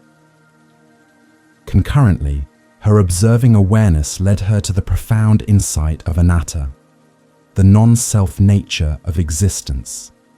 Through careful introspection, she searched for a permanent, unchanging self, an I or a mine that resided at the core of her being.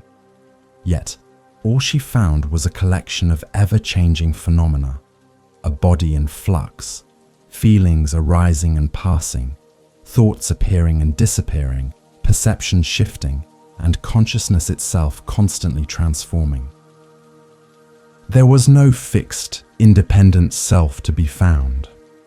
This insight into anatta was not a nihilistic void, but a liberating emptiness, sunyata, a profound understanding that what we perceive as a solid, individual self is merely a dynamic interplay of interdependent processes. It dismantled the illusion of a separate ego, which is often the source of craving and attachment. With the realization of non-self, the personal identification with suffering, dukkha, began to dissolve, opening the door to true inner freedom and self-knowledge, connecting her to her original nature. The profound insights into impermanence and non-self directly led to the cessation of craving trishna. When there is no permanent self to cling to, and nothing to cling to is permanent, the fuel for craving simply dissipates. This natural release from attachment brought about nirodha, the cessation of suffering, the ultimate goal of the Dharma. Yashodhara experienced this as a profound lightness, a deep inner peace that was unburdened by the relentless cycle of desire and dissatisfaction. As the Buddha taught, just as a tree, though it has been cut down, can grow again and again if its roots are undamaged and strong, in the same way, if the root of craving is not wholly uprooted, suffering will return again and again. Yashodhara, through her realization of anicca and anatta, had effectively severed the root of craving within herself, ensuring that suffering would no longer take hold, actualizing her Buddha mind. Her wisdom, prajna, deepened immeasurably. She saw the world with a clarity she had never known, perceiving the interdependent arising of all phenomena without distortion. This profound understanding was not intellectual, it was an embodied wisdom, a direct knowing that transformed her entire being, filling her with a quiet joy and a deep sense of sufficiency that radiated outwards. The path, Magga, had unfolded within her own experience. She had walked the Noble Eightfold Path, cultivating ethical conduct, sila, deep concentration, and profound wisdom, leading her to these ultimate insights. Her journey was a living testament to the truth of the Dharma, demonstrating that liberation is not a distant ideal, but a tangible reality, achievable through diligent practice and observing awareness. As Yashodhara rested in these profound realizations, her mind became like a vast, clear sky, unclouded by the defilements of attachment, aversion, or ignorance. She had seen through the illusions of the conditioned world, experiencing a liberation that transcended all conceptual boundaries. Her journey was culminating in the ultimate transformation, leading her to step fully into the radiant light of nirvana, her own complete awakening. Her own awakening, a lamp lit within. The culmination of a long and arduous journey, the moment of profound insight and complete liberation, is the ultimate aspiration of the spiritual path. For Yashodhara, after years of diligent practice, equanimous observation, and the deep realization of anicca and anatta, she attained arhatship, her own full awakening. Her mind became clear and expansive, entirely free from defilements, radiant with an unshakable wisdom, prajna. She had not only found her own inner freedom, but had become a powerful teacher, embodying the Dharma in her unique way, a living testament to the universal potential for nirvana and the cessation of suffering. This profound awakening was not a sudden dramatic event, but the natural ripening of countless moments of mindful awareness, sati, and letting go. It was the culmination of her dedicated efforts to transcend craving, trishna, to understand the nature of suffering, dukkha, and to walk the Noble Eightfold Path with unwavering resolve. Her mind, once troubled by loss and confusion, was now a serene lake, reflecting the pure light of truth without distortion, connected to her original nature, her Buddha mind. With the attainment of arhatship, Yashodhara experienced nirvana, the complete cessation of suffering. All traces of attachment, aversion, and ignorance were utterly extinguished. Her heart was boundless, filled with limitless metta and karuna for all beings, free from any personal agenda or clinging. This inner freedom was absolute, a state of perfect peace and unshakable joy that radiated from her very being, a profound sense of sufficiency. Her wisdom was no longer merely intellectual understanding, but direct, experiential knowing. She perceived the world as it truly is, impermanent, interdependent, and ultimately empty of inherent self, sunyata. This clarity allowed her to navigate life with effortless grace, responding to every situation with perfect insight and compassion. She was a living embodiment of the Dharma, a lamp lit from within, illuminating the path for others. Yashodhara's journey was a powerful demonstration that the path to awakening is open to all, regardless of their past or circumstances. From a grieving princess to an awakened arhat, her life story became an inspiring narrative of transformation, showing how personal dukkha can be transmuted into universal liberation.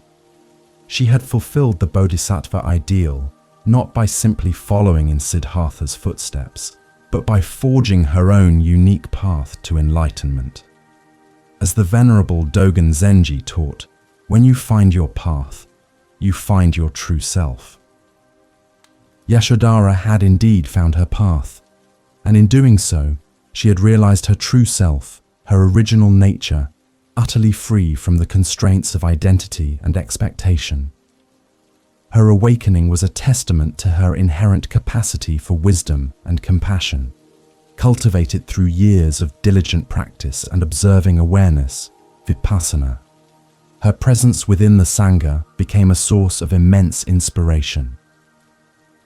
Other nuns and lay followers were drawn to her serene demeanor, her profound insights, and her boundless kindness. She taught with clarity and compassion, drawing from her own direct experience, guiding others towards their own inner freedom. Her words carried the weight of truth, gently leading seekers towards the understanding of anicca, anatta, and the path, magga. The joy of her liberation was not a fleeting happiness, but an abiding state of deep peace that permeated her every action. She moved through the world with a lightness and a grace that reflected her complete non-attachment. Her mind was like the vast open sky, unperturbed by the passing clouds of phenomena, resting in the stillness of Mushin, no mind. This was the fruit of her ethical conduct, sila, and her deep concentration. Yashodhara's awakening was a profound gift, not just to herself, but to the entire world. It expanded the understanding of what was possible for women on the spiritual path, and offered a powerful example of how one can transform adversity into illumination. She had truly become a Buddha, a fully awakened one, radiating wisdom and compassion to all who encountered her, a beacon of inner peace. As an awakened one, Yashodhara's journey was far from over. Her liberation was not an end, but a new beginning, a profound call to share the lamp of wisdom she had lit within with countless others. Her very being became a teaching, guiding us towards the next chapter of her life, as a teacher of boundless grace, sharing the profound Dharma she had realized. A teacher's grace, sharing the Dharma. The natural outflow of awakened wisdom is an act of profound generosity, a gift freely given without expectation or attachment. For Yashodhara, now an arhat, her own full awakening was not a private attainment, but a wellspring of boundless compassion, karuna, that naturally flowed outwards to benefit others. As an awakened one, she gracefully shared her profound wisdom, prajna, and boundless metta with other nuns and lay followers, embodying the Dharma in every action, word, and thought.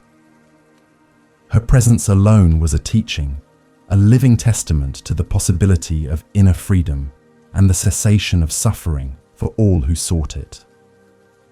Within the Bhikkhuni Sangha, Yashodhara became a revered teacher, her insights deeply valued by her fellow nuns.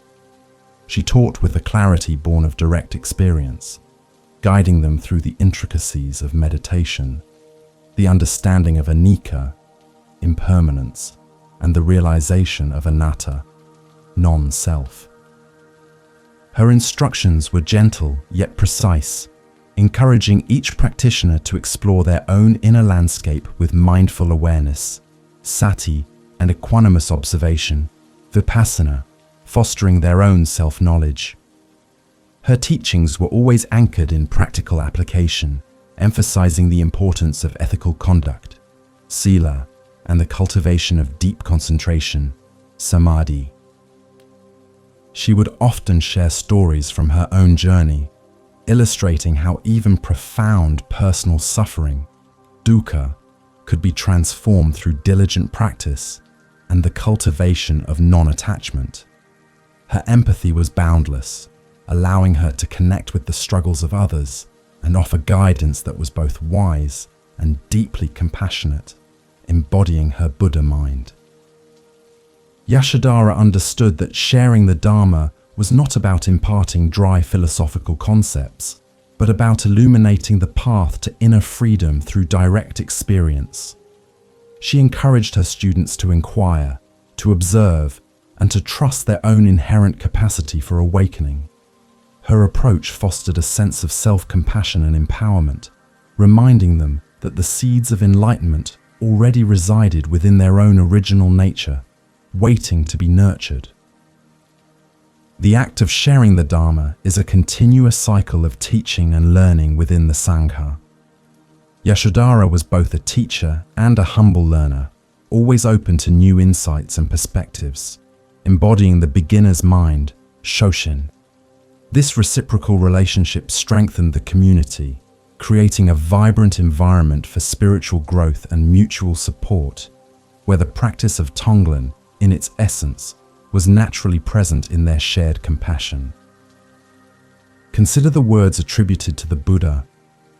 To understand everything is to forgive everything. Yashodhara, through her profound wisdom and compassion, embodied this understanding. She held no resentment, no bitterness, only a boundless love and a deep desire to help others find the same liberation she had realized. Her ability to see the interconnectedness of all beings, free from craving, Trishna, allowed her to offer profound forgiveness and acceptance to all. She often emphasized the importance of conscious breathing, anapanasati, as a foundational practice for cultivating full presence.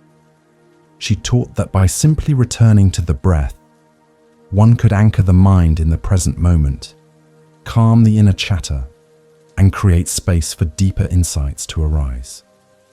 These sacred pauses, integrated throughout the day, were essential for maintaining inner peace and clarity amidst the activities of monastic life. Yashodhara's life became a living example of the Dharma in action.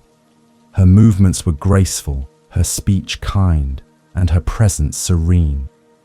She moved through the world with an effortless equanimity, reflecting her complete non-attachment to outcomes and her deep understanding of the natural flow, wu wei, of existence. Her inner freedom was palpable, inspiring all who encountered her to seek their own path to awakening. Her teachings extended beyond the meditation hall, influencing the daily lives of the lay followers who sought her guidance. She offered practical advice on how to integrate the Dharma into family life, work, and relationships, emphasizing the importance of ethical conduct and mindful living in all spheres. Her wisdom provided a beacon of light, guiding individuals towards greater contentment and sufficiency in their own lives. As Yashodhara continued to share her profound wisdom and boundless compassion, her long and fruitful journey began to approach its gentle conclusion. She had lived a life of extraordinary transformation, from princess to arhat, and had tirelessly guided countless others on their own paths to inner freedom. Her legacy was not just her own awakening, but the light she had helped to ignite in the hearts of so many, guiding us to the final letting go, returning to the natural flow of existence. The gentle passing, returning to the natural flow. The final letting go, a peaceful and natural transition, is an integral part of the cycle of existence, a profound teaching in itself. For Yashodhara, having lived a life of extraordinary transformation and liberation, the nearing end of her earthly journey was met not with fear or resistance, but with the same serene equanimity and full presence that had characterized her path to awakening. She prepared for her gentle passing, surrounded by those she had touched with her boundless compassion and wisdom, embodying the ultimate non-attachment and a deep understanding of sunyata, emptiness, as a return to the natural flow, wu wei, of the universe. As Yashodhara felt her physical body weakening, she remained anchored in her deep inner peace. Her mind, perfectly clear and radiant, was untouched by the physical discomforts of aging. She had long realized the impermanence, anicca, of the body, understanding it as a temporary vessel for the consciousness. This profound insight allowed her to observe the natural process of decay without clinging, trishna, and without aversion, free from any remaining dukkha, suffering. She spent her final days offering teachings and blessings to the Sangha and to lay followers who came to pay their respects. Her words were imbued with a deep wisdom, prajna, reminding them of the preciousness of the Dharma, the importance of diligent practice, and the ultimate goal of inner freedom. She spoke of the interconnectedness of all beings, the power of metta and karuna, and the beauty of embracing the path to nirvana, the cessation of suffering. Her son, Rahula, now a revered arhat himself, was by her side, offering his mother comfort and support. Their relationship, once marked by the sorrow of separation, had transformed into a profound spiritual bond, a shared understanding of the Buddha mind. He witnessed her serene acceptance of death, a living testament to the efficacy of the Dharma and the ultimate fruits of dedicated practice, a profound example of self-knowledge. The understanding of sunyata, emptiness, in life's transitions was a cornerstone of her final reflections. She knew that death was not an end, but a transformation, a dissolution of the conditioned self back into the vastness of the unconditioned. There was no self, anatta, to be lost, only the letting go of form. This profound realization brought an immense sense of peace, a deep contentment with the natural order of existence, fostering a sense of sufficiency. As the Venerable Thich Nhat Hanh often reminded us, birth and death are not two separate things, they are two sides of the same coin. So, Yashodhara's gentle passing was a vivid illustration of this truth. She embraced death as a natural, inevitable part of life, understanding that it was merely a transition, a return to the great ocean of being, unburdened by any craving for continued existence or fear of non-existence. Her final moments were filled with an exquisite stillness, a profound concentration, samadhi, that transcended the physical. She was fully present, sati, with each passing breath, observing awareness as her body gradually released its hold on life. There was no struggle, no resistance, only a graceful surrender, a perfect alignment with the natural flow, wu wei, of the cosmos. It was a beautiful and inspiring example of Mushin, no mind, in its ultimate manifestation. The atmosphere around her was one of quiet reverence and deep peace. Those present felt not sorrow, but a profound sense of awe and gratitude for having witnessed such a liberated being complete her journey. Her passing was a final teaching, a powerful demonstration that through diligent practice of the Noble Eightfold Path, one can truly transcend fear and embrace the ultimate inner freedom, the Magga, with grace. Yashodhara's life had come full circle. From a princess experiencing profound loss to an awakened arhat sharing wisdom, she had traversed the full spectrum of human experience, transforming every challenge into an opportunity for spiritual growth. Her gentle passing was the ultimate act of letting go, a final gift of peace and liberation to all who had been touched by her extraordinary journey. As we reflect on Yashodhara's peaceful transition, we are gently invited to bring our own awareness back to this present moment, to the quiet rhythm of our breath, and to the deep sense of peace that resides within us. Her story reminds us that life is a continuous flow, and that by embracing impermanence, we can find profound inner freedom. Now, gently bring your awareness back to your body, feeling the soft support beneath you, the quiet rhythm of your breath. You are here, in this moment, and that is truly sufficient. There is nothing more you need to do, nowhere else you need to be. Allow the echoes of Yashodhara's journey to settle within you, a story of transformation, patience, and profound inner freedom. As you prepare for deep sleep and profound rest, let go of any remaining thoughts or concerns. Imagine them drifting away like clouds in a vast blue sky. Your mind is calm, your body is relaxed, and your spirit is at peace. You have absorbed ancient wisdom, and now it gently guides you towards a restorative slumber, a sacred pause in the journey of your day. This space is your sanctuary, a quiet harbor you can return to whenever your heart seeks peace, whenever you need to reconnect with the profound wisdom that resides within you. If these words have resonated, if this journey has offered you a moment of tranquility, we invite you to subscribe, to keep this port of peace close by, a gentle reminder that solace is always available. Remember the wonder of simply being, the marvel of your own breath, and the profound beauty of allowing yourself to rest deeply. You are a miracle, a part of the vast, interconnected tapestry of existence. Embrace this moment of quiet surrender, letting go of all efforts, allowing sleep to embrace you like a soft, warm blanket. May your sleep be deep and undisturbed, filled with peace and rejuvenation. May you awaken feeling refreshed, renewed, and connected to your own inner wisdom. Return to this space whenever you need a gentle guide to peace.